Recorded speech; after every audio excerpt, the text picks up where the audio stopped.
mga imong mga sinusulat ng talata. Hindi kami maapula, hindi nyo mapapala. Subukan mo kami, baka ikaw pa yung humilata. Wala ka pang alam sa mga totoo na galawin. Hindi mo makikita, masyado ka pang ilaw na palayo. Aking ang pangiting, hindi nyo matanong mapangal. Yung mga kropaya, hindi kita sa tao. Dingin, na ulit naman ang loko. Kami yung sumasamba para kami mga diboto. Masyado kayong abuso, dapat sa inyo tanggalin yung mga ulo. Malaman nyo sana ang pag-CCTV lagi nasa doon. Sabi nigay natin wala madaming mapangabuso. Sa kalsada to nang galing bilang lang yun natututo. At yung iba naman mas nalululong sa mga bisyo. Pero di kami nanggulang at nagpailak sa mga tao, ha?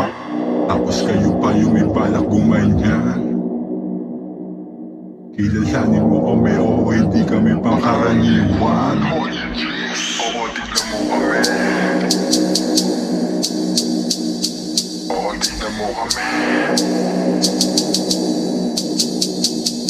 Oo, tignan mo kami, hindi na kami na makawan. Totoo mga sinasabi at yung mga inuulat. Pakinggan mo kami, baka maligaw pa dyan sa gubat. Para kami mga pro, palipad-lipad dun sa ulat. Mapanganib mga buhay pero di kami mahanap. Nagsarado kami ng pinto sa di karapat-dapat. Susubukin mo kami, dapat nag-isip ka muna. Dapat masinuring yung sarili, ba't ang Panginoon dat ganito ka dapat. Oo, wala kaming katulad, oo, hindi kami ikaw. Oo, wala kaming katulad, di makita yung galaw. Oo, wala kaming katulad, kontrabando yung bitaw. Oo, wala kaming katulad, di makita dun sa taon. Kaya huwag kang magmamalaki, diskarte namin madumi. Akala mo ba madali, illegal labat inuwi. Kaya huwag kang magmamalaki, diskarte namin madumi. Akala mo ba madali, illegal labat inuwi.